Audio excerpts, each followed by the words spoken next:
Dans cette vidéo, on va étudier le logiciel Arch et comment on manipule ce logiciel, et ça à partir du traitement d'un exemple simple, une villa. Pour cela, 4 étapes principales feront l'objet de notre centre d'intérêt. On va découvrir ensemble les modes de saisie du plan de coffrage. Ensuite, on va passer à la modélisation de la structure. Puis, on va effectuer le calcul en béton armé pour finir par l'exploitation des résultats. Première étape, on va commencer par la méthode de saisie du plan de coffrage. Il y a deux méthodes de saisie, par saisie directe ou par importation qui peut se faire sous l'extension .dxf ou l'extension IFC.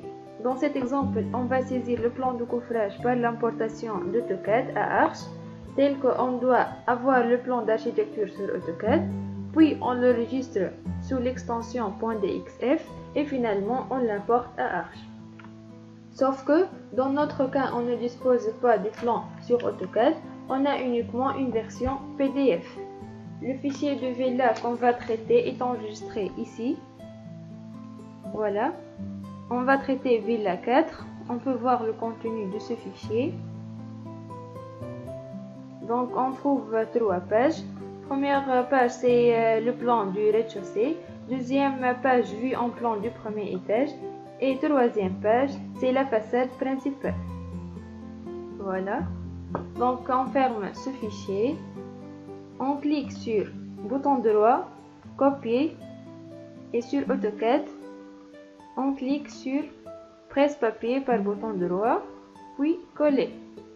Donc, il demande d'entrer un numéro de page. Donc, la première page, c'est du numéro 1, entrée. Spécifier le point d'insertion, par exemple ici, et on choisit n'importe quelle taille car on va la régler ensuite. Voilà le premier plan. Même chose, bouton droit, presse-papier, coller, nombre de pages c'est 2 cette fois-ci, entrée, on spécifie le point d'insertion, voilà.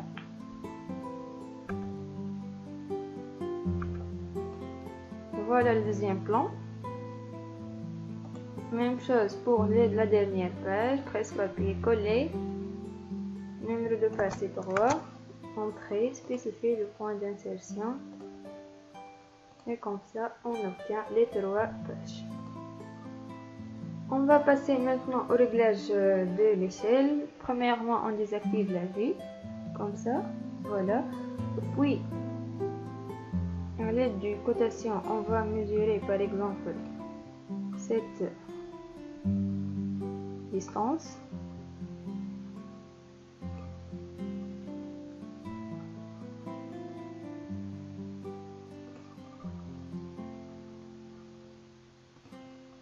Donc 271,68.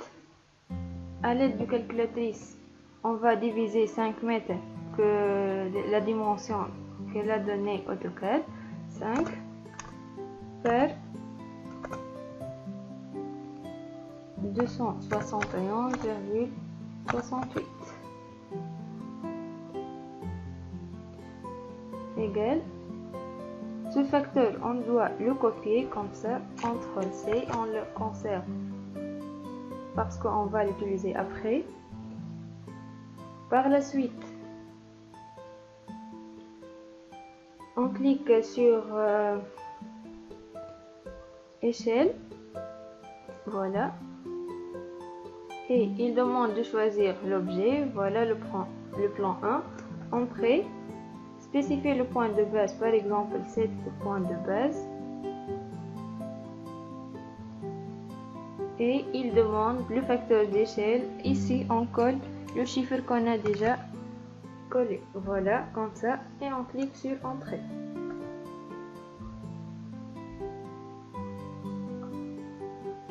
On va supprimer la cotation qu'on a déjà fait. Voilà. Et on obtient notre plan à l'échelle vraie. Même chose pour les autres plans.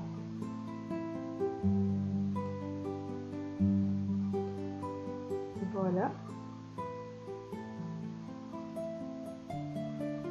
Cotation. On centre axe des poteaux.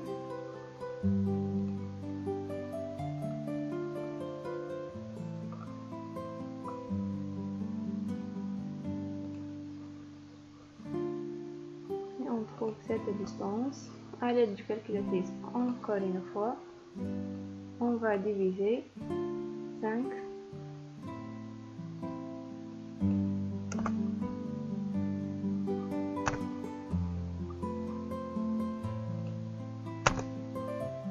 Sur 241,59. 241,59 égal. Et on copie cette valeur, CTRL-C, on ferme la calculatrice, modification, échelle, choix de l'objet, entrée, on spécifie un point de base par exemple et on saisit ici le chiffre qu'on a déjà copié, entrée. Et voilà le deuxième plan en échelle. On fait une interprétation et on va déplacer le deuxième plan à côté.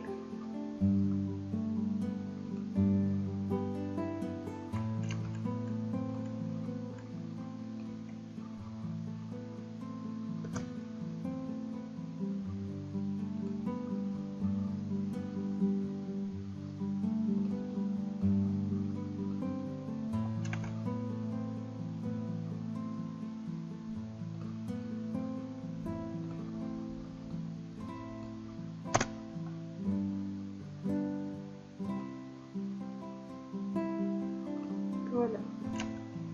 Le troisième point, c'est pas la peine de changer son échelle car on va pas l'utiliser. À titre de vérification, on peut mesurer à l'aide de la commande cotation la distance entre axes et on a bien trouvé qu'elle est 5 mètres, donc on est dans le bon sens. Par la suite, on va passer à la saisie du plan de coffrage. Donc on doit importer à Arch le plan de coffrage et non pas le plan d'architecture, tel qu'il impose des conditions à respecter.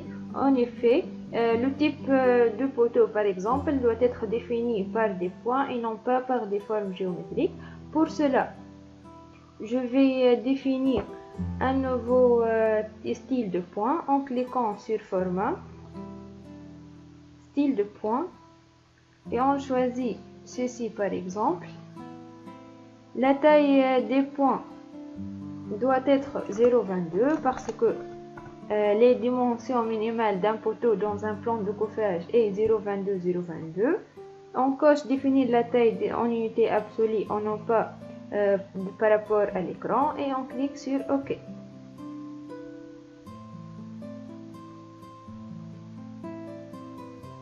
Ensuite, on va changer les calques. On va créer 3 nouveaux calques. Voilà. Premier calque pour les dalles. On choisit la couleur rouge par exemple. Voilà. OK.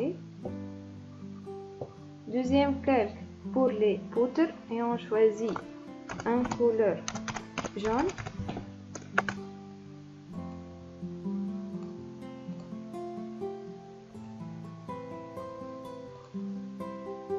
Troisième calque pour les poteaux avec un couleur bleu par exemple. OK, voilà. On va mettre notre calque sur poteau parce qu'on va créer les poteaux. Voilà. Donc on clique sur point. Par exemple pour le premier poteau, on essaie le maximum de concentrer le poteau, comme ça, voilà. Et à l'aide des commandes décalées, etc., on peut déterminer la saisie des autres poteaux. Pour ne pas perdre du temps, j'ai tracé les poteaux du premier plan et du deuxième plan, comme vous remarquez, voilà. Par la suite, on va passer au traçage des poutres. Donc, on va mettre le calque poutre en marche. Voilà. Et toujours, on va tracer de gauche à droite et de bas vers le haut. Donc, on va commencer par cette poutre. On va la tracer entre les deux poteaux de rive, comme ça. Voilà.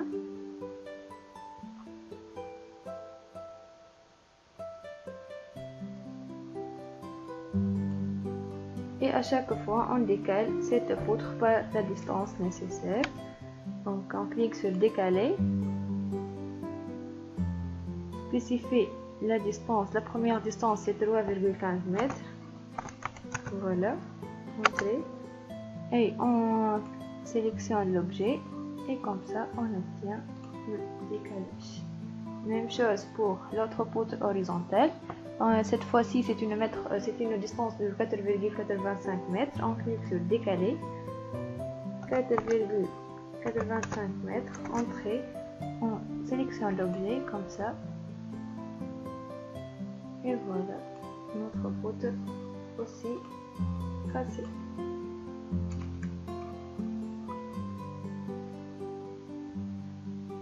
Décaler encore une fois, une distance de 3 mètres.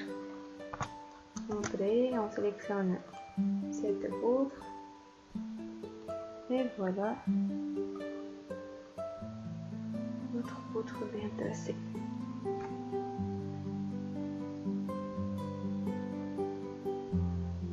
On va passer maintenant au traçage des poutres verticales.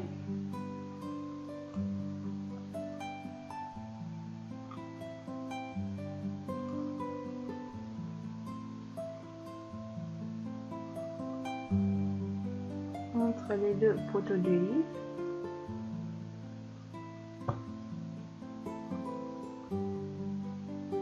Voilà. Puis je vais passer au traçage des poutres verticales. Comme j'ai dit précédemment, on va tracer de bas vers le haut. On clique sur ligne. Voilà.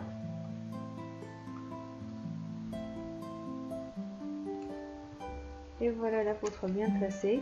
À l'aide du commande décaler, on va décaler cette poutre verticale à une distance de 5 mètres, car l'entre-axe des poteaux est 5 mètres. On sélectionne l'objet. Voilà. On clique sur Entrée.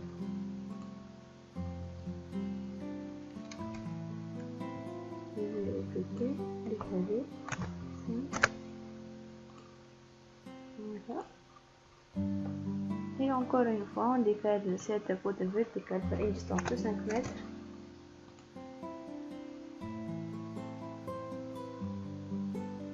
Et voilà. Donc je vais faire les mêmes choses pour l'autre plan. Alors comme vous remarquez, et pour gagner du temps, j'ai terminé le traçage de tous les poutres horizontales, verticales et les poteaux. Juste ici, on peut remarquer qu'il y a un terrasse de 1,5 m.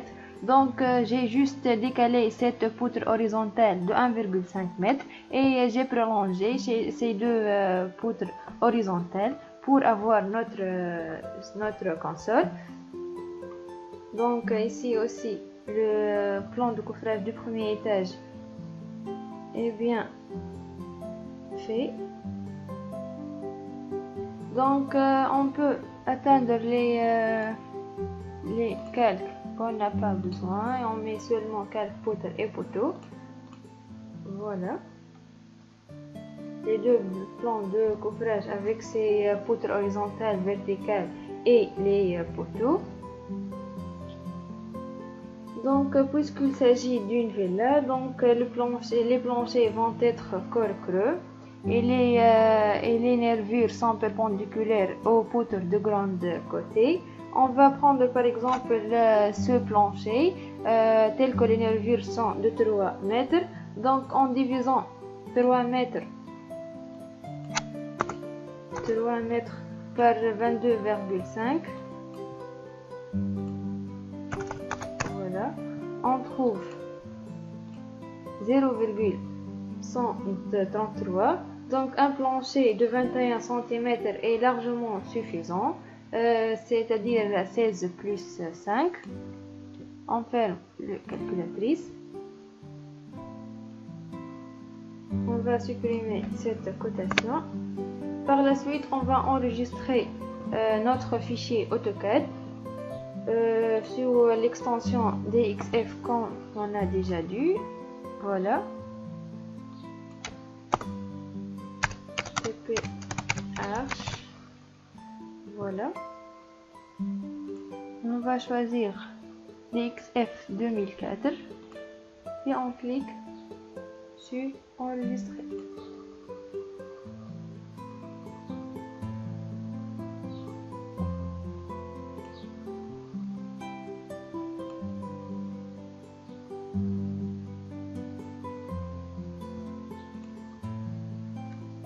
Maintenant, on a atteint la phase de saisie de la structure sur Arch. Pour cela, on va accéder à Arch Ossature, comme ça. Donc, je vais importer ce que j'étais en train de faire sur AutoCAD en cliquant sur Fichier, Importer, DXF. Ici, on sélectionne le fichier qu'on a à faire sur AutoCAD, TP-Arch, voilà. Et on va faire l'importation par couche. Donc, on décoche toutes les couches sauf poutre et poteau. Voilà. Et on clique sur OK. Voilà un rapport sur notre fichier qu'on a importé. Donc, on peut remarquer que le nombre de poutres est 18 et le nombre de poteaux est 24. Comme sur AutoCAD. On peut remarquer alors que sur ce fichier il n'y a aucune semelle ou aucun mur voile car on n'a pas utilisé ces éléments là dans notre travail. On va fermer ce fichier maintenant. Et comme on a mentionné précédemment, il est possible de saisir la structure sur Arch sans l'importer d'AutoCAD. En effet, si on sache les distances qui séparent les poteaux et les poutres, on peut générer ces derniers sur Arch en se basant sur les cotations des plans. Pour cela, on va cliquer sur Grille, voilà. Puis on clique sur Générer poteau, ou bien pour gagner du temps, on va utiliser les icônes. Voilà l'icône pour les poteaux. Et on va placer notre poteau où on veut, par exemple ici. Après, on va copier ce poteau avec des distances de 5 mètres suivant X. On sélectionne le poteau et on clique sur Modifier, CAO, Copier. Donc, comme j'ai dit, la translation va être suivant des X, désolé, suivant des X, avec une distance de 5 mètres, car l'entre-axe des poteaux est 5 mètres. On va faire 2 copies. Ok. Voilà les 3 poteaux bien dessinés par le logiciel. On sélectionne ces 3 poteaux et on clique sur Alt S, unique. Voilà. Puis on clique sur Modifier, CAO pour faire une copie, copier. Maintenant la translation va être suivant DY avec une distance tout d'abord de 5 mètres, une seule copie et on clique sur OK. On sélectionne ce dernier, Modifier, CAO, copier. Translation suivant DY mais avec distance 4,85 mètres, une seule copie et on clique sur OK. Encore une fois, ces derniers poteaux, modifier, CAO, copier, translation suivant DY mais avec une distance de 3 mètres, une seule copie et on clique sur OK. Comme ça, on a bien tracé les poteaux de notre structure. On passe maintenant au traçage des poutres. Donc tout d'abord on doit changer le mode d'accrochage. Donc on clique sur poutre, l'icône poutre, voilà, Alt S, et on choisit le mode d'accrochage poteau, voilà.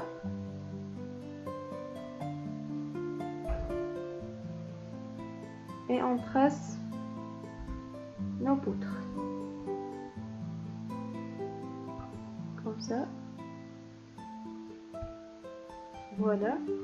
Je vais enlever la grille pour mieux visualiser les poutres, voilà.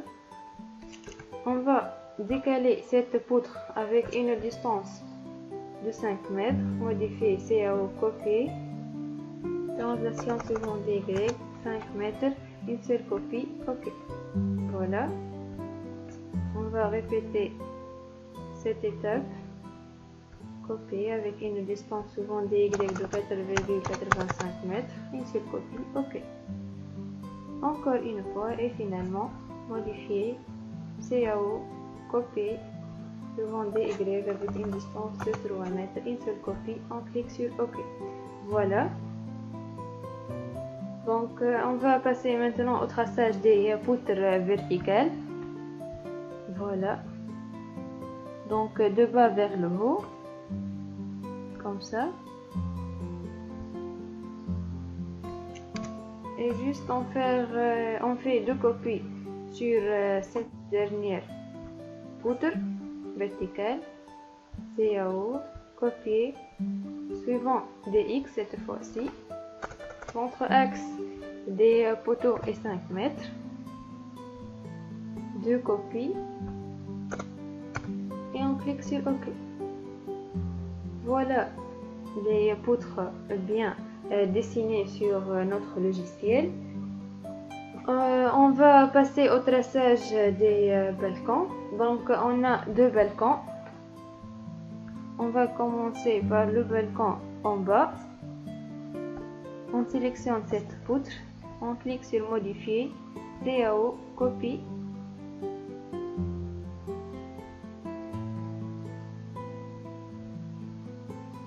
Suivant DY avec un signe moins. Avec une distance de moins 1,35 mètres. Fais attention au signe moins car on a souvent moins Y n'est pas souvent Y et on clique sur OK. Voilà. Par la suite, on sélectionne ces trois poutres verticales pour les prolonger à la poutre horizontale en bas. On clique sur modifier, CAO, relimiter.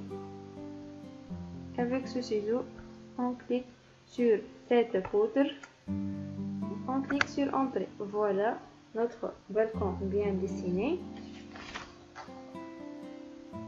Par la suite, on va tracer le balcon en haut.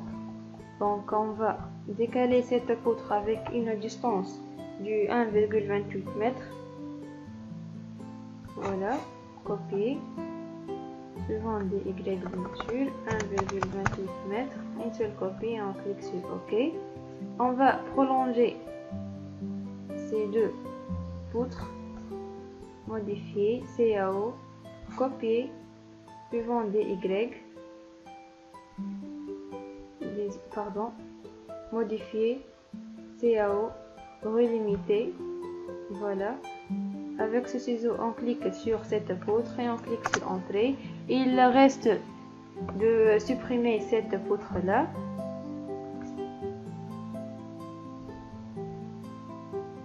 Supprimer. Voilà, juste on va changer le mode d'accrochage poutre.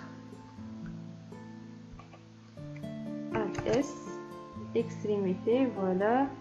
Et on va tracer notre console. Voilà.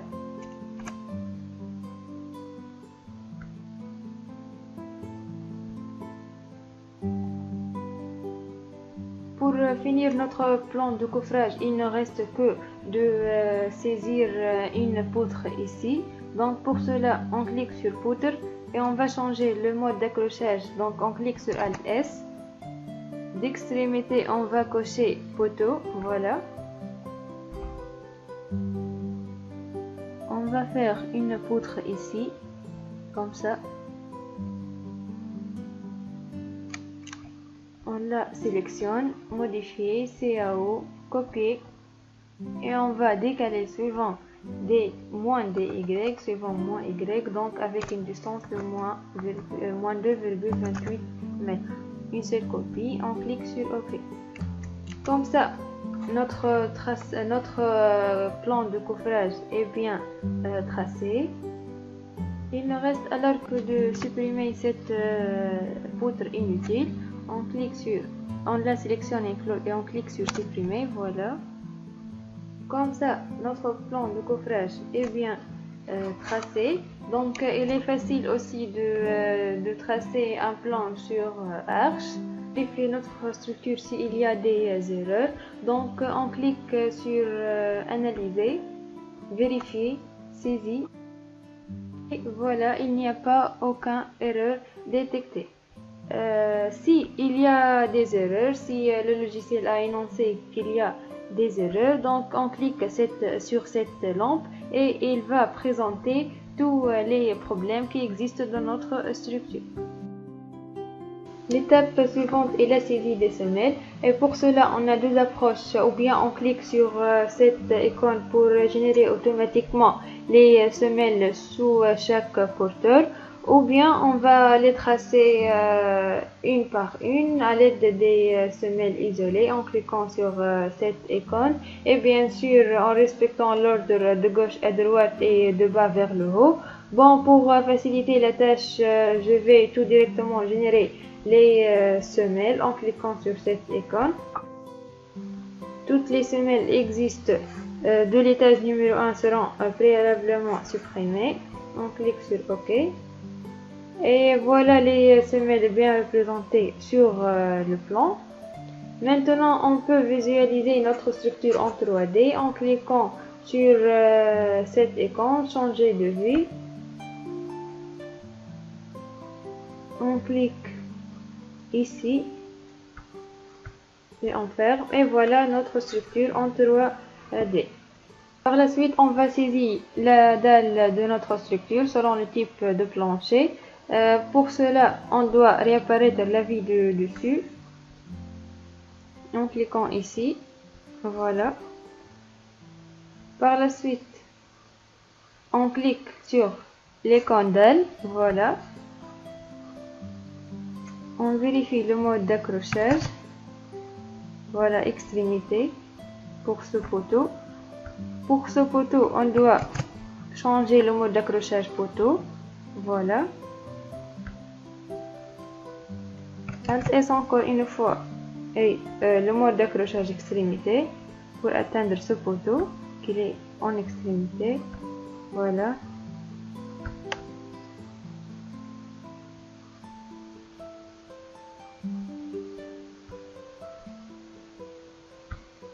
Et voilà notre dalle. Mais après ça, on doit partager cette dalle en panneau. Donc on clique sur Alt S tout d'abord.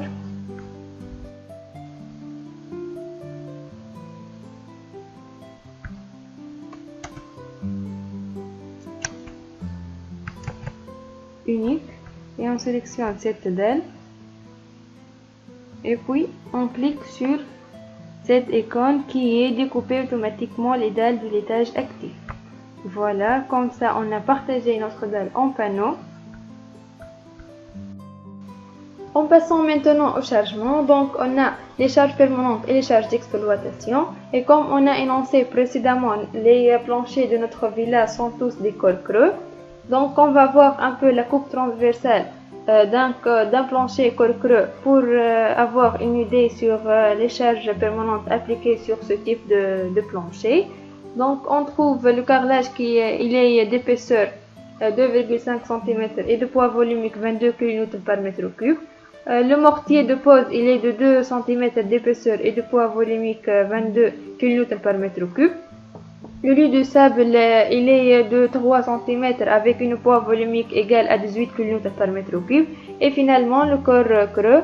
Donc, généralement, on trouve deux types de corps creux. Soit corps creux 16 plus 5 avec une charge permanente 5,71 kN par mètre carré. Soit un plancher corps creux 19 plus 6 pour une charge permanente 6,16 kN par mètre cube.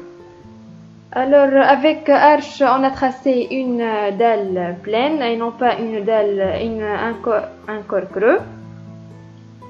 Donc, on va définir deux nouveaux matériaux en tant que corps creux. Donc, on va accéder à hypothèse. Voilà, et on clique sur matériaux. On trouve un matériau sélectionné par défaut qui est le béton. Donc, on va définir deux nouveaux matériaux. On accède alors à catalogue, voilà. On clique sur modifier, puis insérer.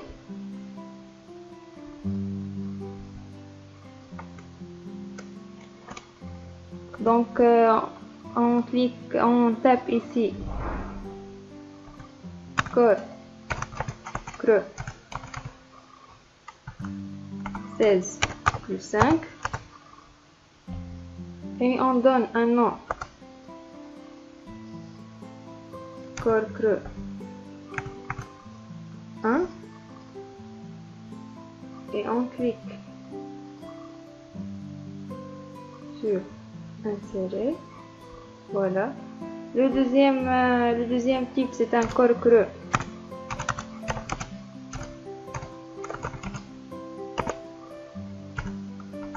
19 plus 6, voilà, et on le nomme CC2. Insérer. On ferme la fenêtre.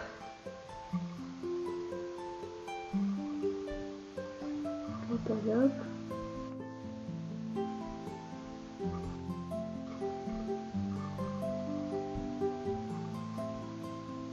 Et on clique sur ajouter. Voilà, le nouveau type est ajouté dans la liste des matériaux. Même chose pour le deuxième type qu'on a entré. Voilà, ajouter et on fait. Voilà. Donc on sélectionne CC1 et on coche dalle.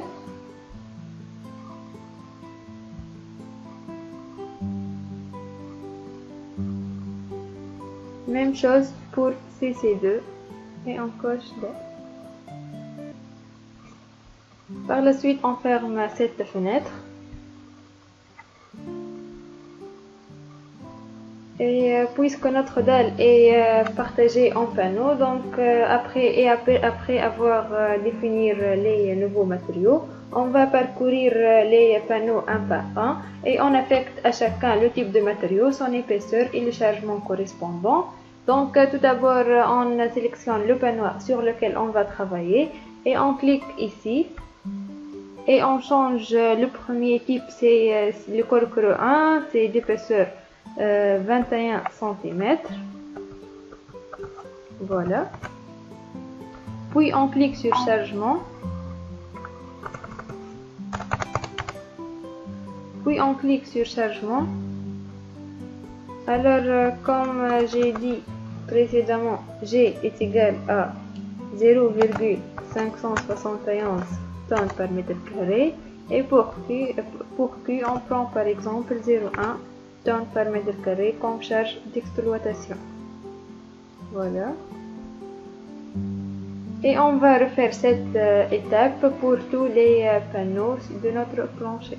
Alors, j'ai déjà saisi les chargements et l'épaisseur et le type de matériau pour chaque panneau. Et on peut visualiser ces modifications sur notre structure en cliquant sur Options, Affichage et on coche Chargement et matériaux. Voilà. Et voilà. Pour chaque panneau, on a le type de corps creux, le G et le Q qui sont des charges permanentes et charges d'exploitation. Voilà.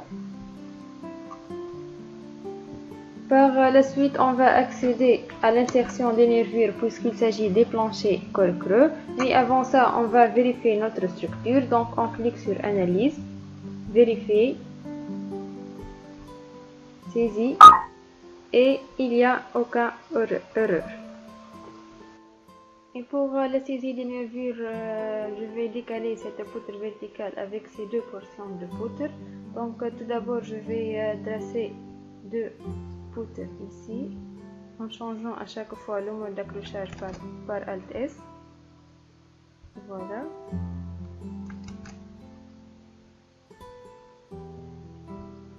De bas vers le haut, bien sûr. Et voilà les deux poutres.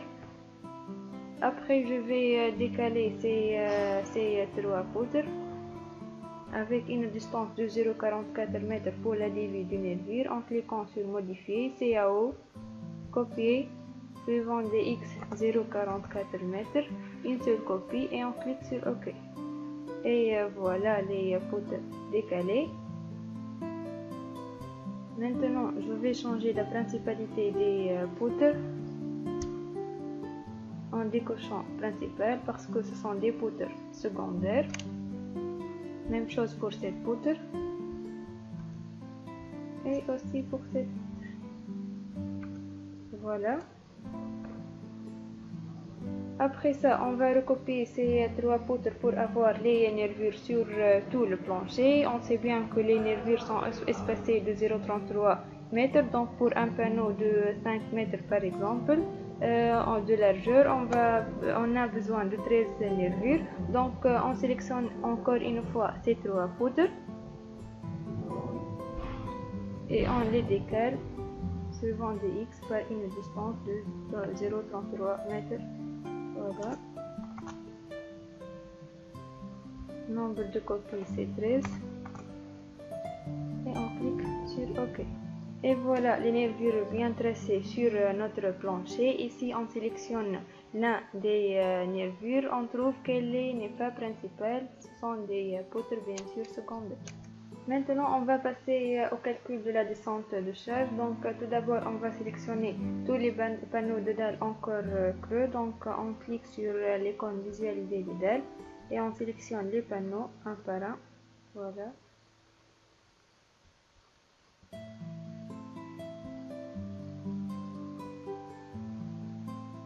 Par la suite, on va vérifier notre structure en cliquant sur Analyser, Vérifier, Saisie, il n'y a qu'un erreur.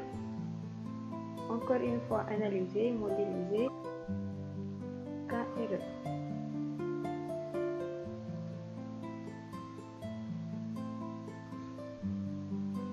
On sélectionne le mot.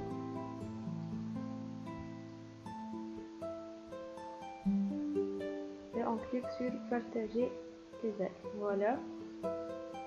Maintenant, on va passer au calcul. Donc, soit on clique sur Analyser, calculer descente de charge, ou on clique sur Calculer.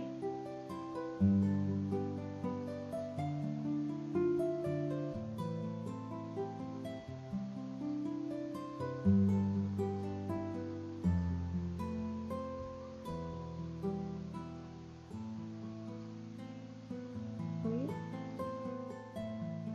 Il n'y a pas d'erreur détectée. Donc, charge verticale, méthode traditionnelle.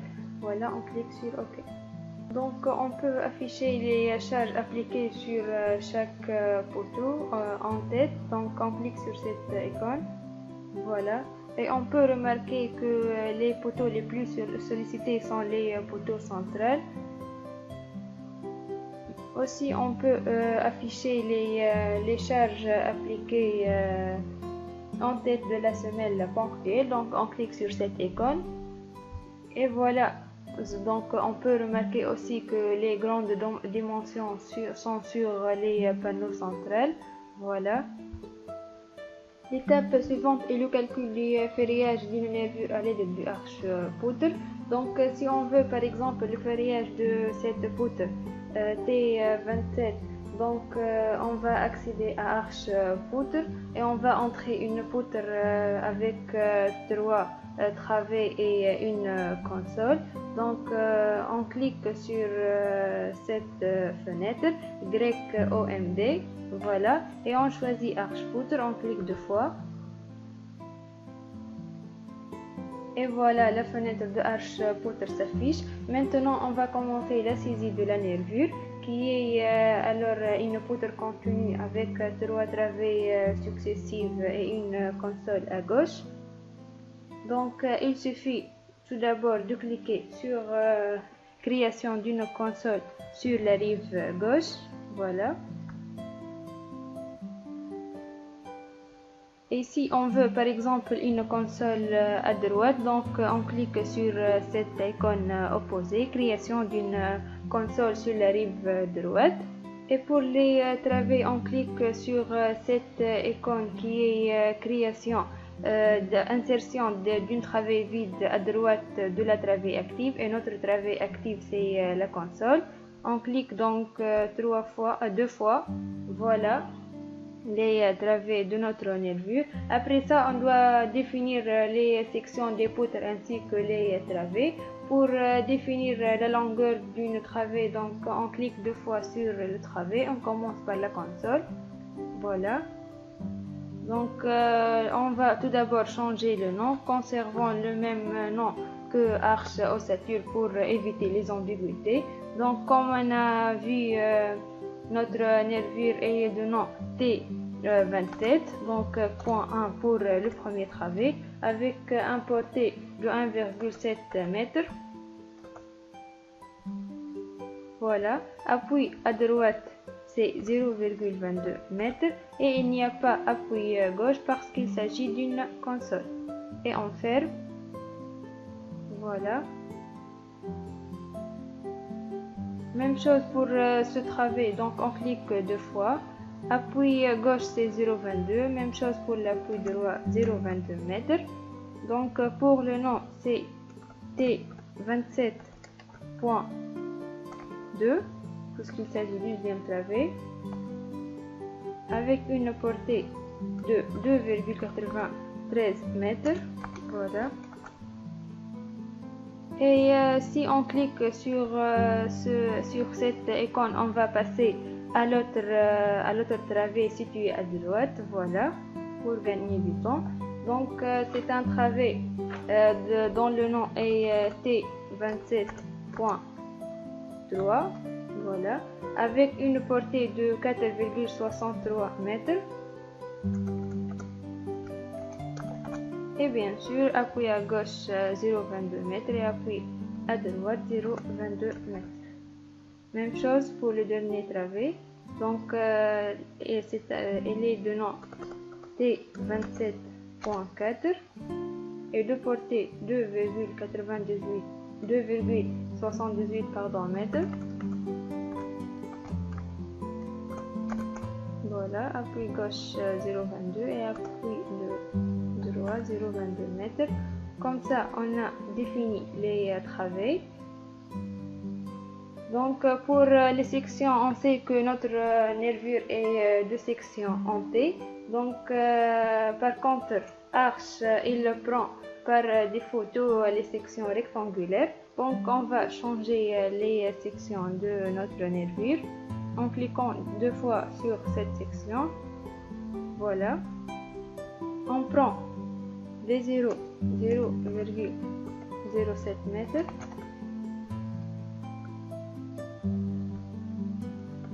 H 0,21 m, BD 0,135 m et HD 0,05 m. Voilà. Et pour avoir l'autre partie du table, il suffit de cliquer sur cette flèche caractéristique de la table de compression gauche identique à cette droite. Voilà. Et comme ça, on obtient notre section en T et on va refaire cette étape pour toutes les autres sections.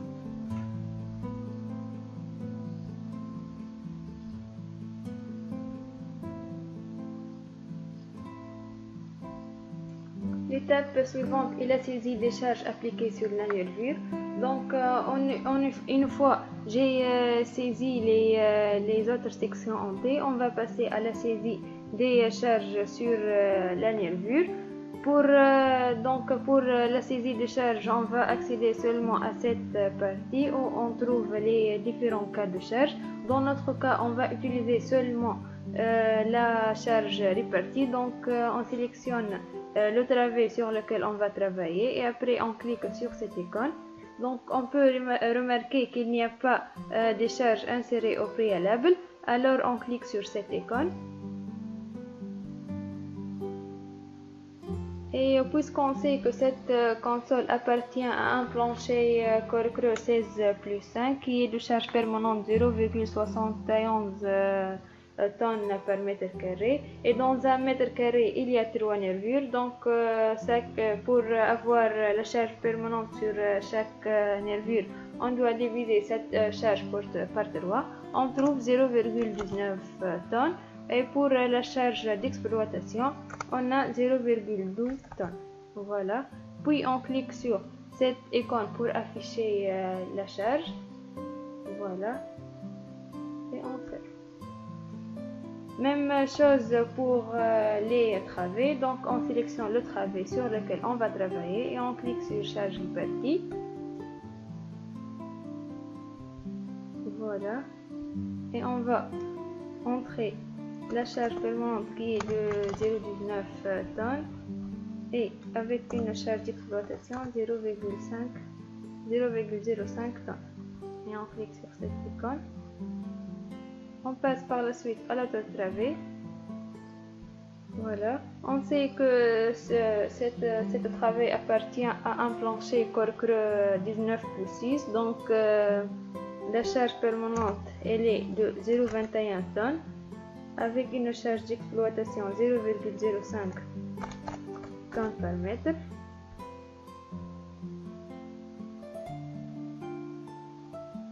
On affiche, voilà, et on ferme. Même chose pour le dernier travet, voilà. Donc on a une charge permanente de 0,19 tonnes. Et une charge d'exploitation 0,05 tonnes par mètre carré et on clique sur cette icône pour afficher les valeurs. Voilà, comme ça on a terminé la saisie des charges sur la nervure. Maintenant on va lancer le calcul en cliquant sur cette icône. Voilà.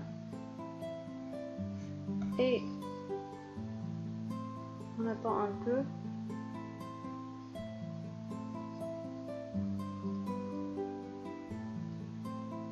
Il y a des erreurs, donc on va les voir. Donc Arch il affiche une liste des erreurs qu'on a commises. Donc on peut se corriger ces erreurs un par un. Par la suite, on va afficher les résultats donnés par Archpoutre. Donc, on va les parcourir un par un en cliquant sur affichage. On va commencer par les sollicitations. Donc, Archpoutre affiche tout concernant les sollicitations. On commence par le moment fléchissant. Voilà, enveloppe et fort tranchant. On peut afficher aussi la flèche. Donc on peut remarquer qu'il y a une flèche importante au niveau du console et c'est logique. Même chose pour les contraintes, on clique sur affichage, contraintes.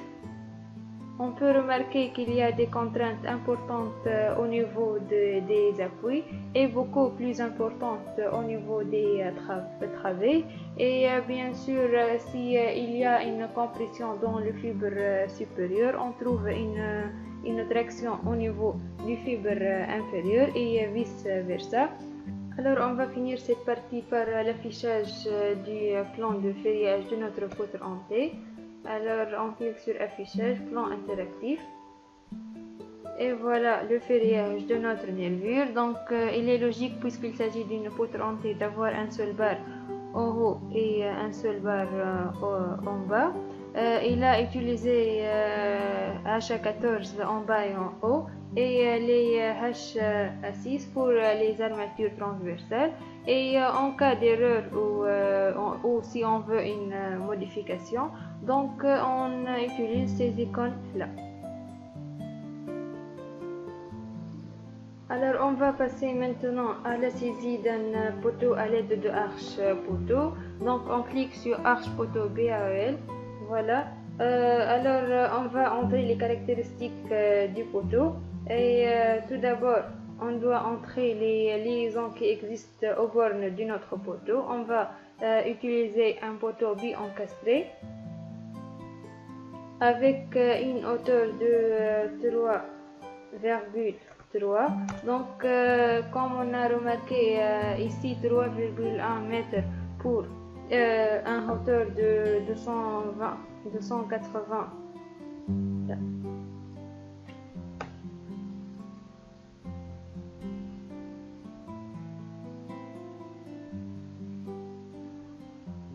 Donc, on va entrer les caractéristiques du poteau. Tout d'abord, on doit choisir les liaisons aux bornes de notre poteau. On va choisir un poteau bi-encastré. Pour la hauteur du poteau, donc ici on peut remarquer 3,1 mètres. Donc, par contre, la hauteur de notre poutre est 2,8. Donc, Arche prend par défaut la hauteur du poteau avec la hauteur de la poutre. Donc, pour importer le 3 mètres, on doit taper ici 3,3 mètres. Voilà. Concernant la section, on va choisir une section rectangulaire. Et avec les dimensions du coffrage, 0,22 mètres. Voilà. Et voilà notre poteau 22 x 22. Par la suite, on va changer les hypothèses selon le cas de nos contraintes. On clique sur hypothèse, poteau. Alors, on peut imposer les coordonnées de notre poteau, le repère utilisé, la localisation du poteau. Hypothèse encore une fois et on clique sur béton armé. Donc FC28, on va utiliser 25 mégapascales. Volume du masse volumique est de 2,5 kN par mètre cube. Pour la limite d'élasticité des armatures longitudinales, on va prendre 400 mégapascales. Pour la limite d'élasticité pour les armatures transversaux, on a 235 mégapascales. On va choisir un enrobage de 2,5 mètres.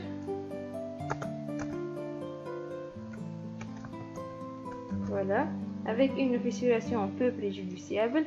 Et on peut aussi imposer les durées d'application. Ensuite, on va passer aux armatures. Donc, on peut choisir les diamètres qu'on veut. Voilà, on peut décocher les diamètres Φ8 et Φ10 pour les armatures longitudinaux. Voilà. Par la suite, on passe aux combinaisons. Donc, on va pas modifier les combinaisons, on va laisser les combinaisons faites par le BAEL. Pour le ferrillage, donc on peut imposer les conditions qu'on veut, quelles que soient pour les armatures longitudinaux, les armatures transversaux, les formes. Donc on a 3 aciers par face, ou bien 4 aciers par face, ou 5 aciers par face. On va choisir en cas où de 3 aciers par face cette forme. Même chose pour les attentes supérieures et les attentes inférieures, on peut imposer les hypothèses qu'on veut.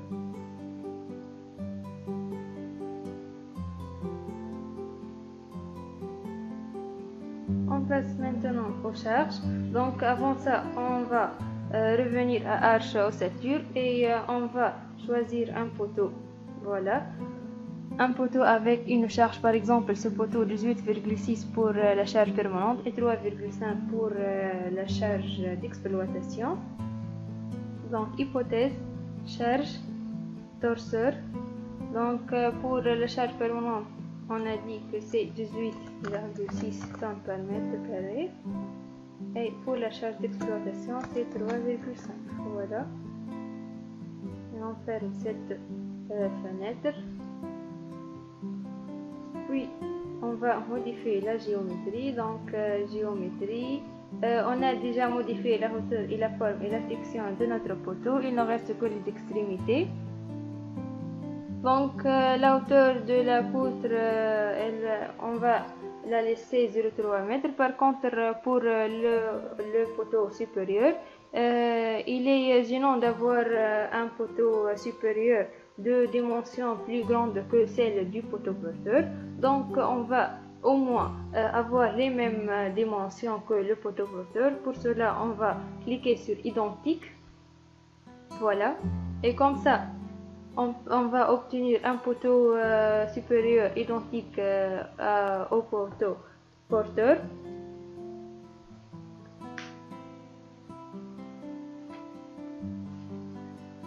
Maintenant, on va lancer le calcul.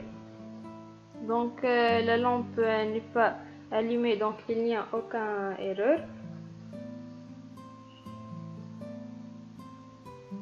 Et on clique sur hypothèse, calcul. On peut choisir la méthode de calcul qu'on veut, quelle que soit méthode simplifiée, méthode forfaitaire, méthode itérative, etc. Mini et maxi. Donc, on va choisir les A min et les A max. Donc, pour A min, on va prendre 0,22 et pour A max, on va prendre par exemple 0,5 mètres. Pour les lancements maximaux, on va le laisser 50 mètres. Voilà. Et on ferme.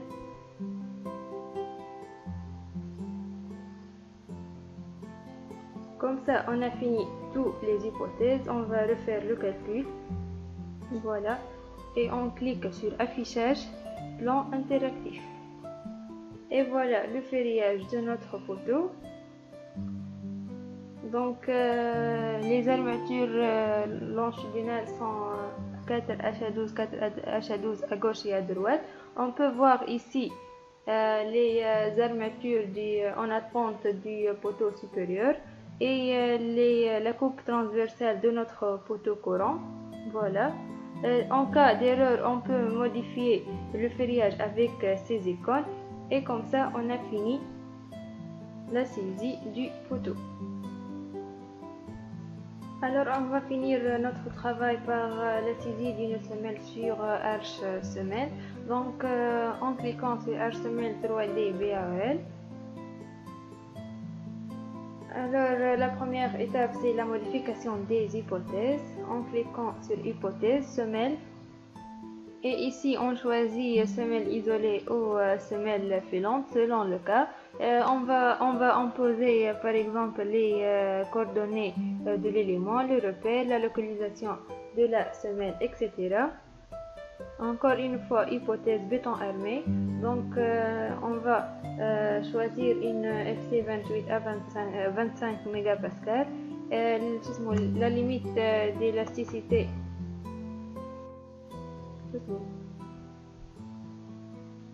Alors, on va finir notre travail par la saisie d'une semelle sur arche semelle 3D BAL. Donc, la première étape, c'est la modification des hypothèses. On clique sur hypothèse, semelle.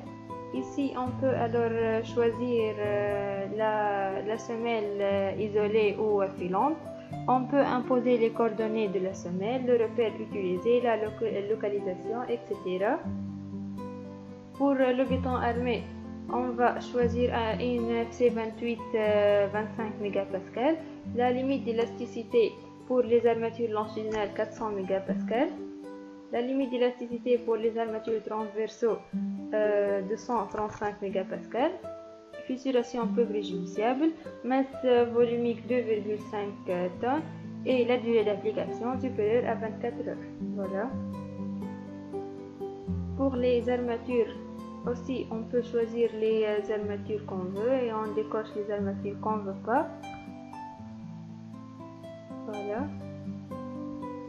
Pour les combinaisons, on va laisser les combinaisons choisies par le BAEL. Pour l'enrobage, on peut remarquer que l'enrobage pour la semelle est beaucoup plus important pour les enrobages pour les éléments de la superstructure. Donc on va garder 4 cm pour la semelle. Pour le créage de la semelle, il y a 3 formes. On choisit la forme qu'on veut. On va laisser la première. On peut imposer l'espacement minimal et maximal, etc. Pour la géométrie, donc on va commencer par la géométrie de l'élément porté. Ici, on trouve la géométrie de la semelle et la géométrie du poteau sur la semelle. Ici aussi, on peut trouver les différentes formes du poteau rectangulaire avec joint. Ici, poteau circulaire avec joint, etc. Donc, pour la semelle, on va choisir les dimensions de 1 mètre pour A, et 1 mètre pour B, et 30 cm pour H, pour le poteau. Donc on a 0,22 m pour A, même chose pour B, voilà, et en hauteur de 3 mètres, voilà. Et en fait, voilà la vue en perspective de notre poteau et semelle. Par la suite, on va passer à la géométrie de la semelle, hypothèse géométrie semelle. Et ici, on va trouver les dimensions qu'on a déjà tapées pour la semelle A, B et H. On peut aussi choisir la position du poteau par rapport à la semelle avec du bord ou centré. En cas où si la position qu'on veut n'existe pas dans ces choix, donc on peut entrer les valeurs des 4 débords qu'on veut. Voilà, on peut choisir si la semelle avec ou sans pan coupé. Donc on va choisir une semelle sans pan coupé dans notre cas. Et comme ça, on a fini la géométrie de la semelle. Pour le béton sous semelle, donc sous la semelle, on peut ne trouver aucune chose et on peut trouver un béton de propreté ou un gros béton. On va choisir dans ce cas un gros béton avec une épaisseur de 1,2 m et avec les débords 0,3 m des 4 côtés pour être en sécurité. Voilà.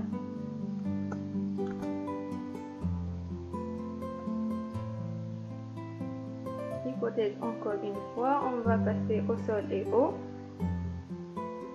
Donc ici, on choisit si il y a une nappe d'eau ou pas. Donc par exemple, on va choisir une nappe d'eau à moins 0,4 m. Pour le sol fini, on va entrer notre modification et pour le sol d'acier aussi.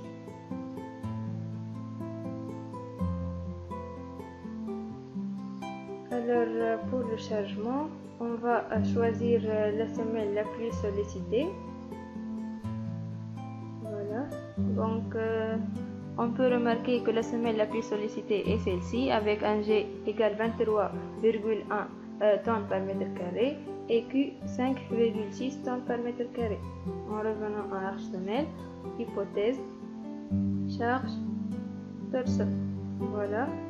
Donc on a la charge permanente 23,1 tonnes par mètre carré et ici charge d'exploitation 5,4 tonnes par mètre carré. Alors on ferme. Hypothèse calcul. Donc on peut imposer les modifications qu'on veut pour le calcul, les méthodes utilisées, soit méthode DBL, soit la méthode des moments, la stabilité, les dossiers de la semelle, etc. Maintenant, on va lancer le calcul. Voilà, il n'y a aucune erreur.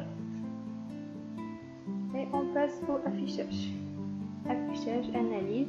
Donc voilà la vue de droite de notre structure, poteau plus semelle plus gros béton, vue de face, vue de dessus et la perspective. On va finir avant la stabilité. Donc la décompression du sol aux éolus, combinaison la plus défavorable aux éolus, 1,35 G max plus G min. Pour le glissement, donc on n'a pas de glissement suivant X et même suivant Y, on n'a pas de glissement. Finalement, on va afficher le plan interactif, c'est-à-dire le plan de ferriage. Et voilà le plan de ferriage de notre semelle. Même le pré-poteau, il donne son ferriage. Voilà, donc le tableau de ferriage indique qu'il a utilisé 4HA14, 4HA14 et 6HA14 pour la semelle. S'il y a des erreurs, donc on peut modifier notre ferriage en utilisant ces icônes. Et comme ça, on a fini la saisie de notre semelle.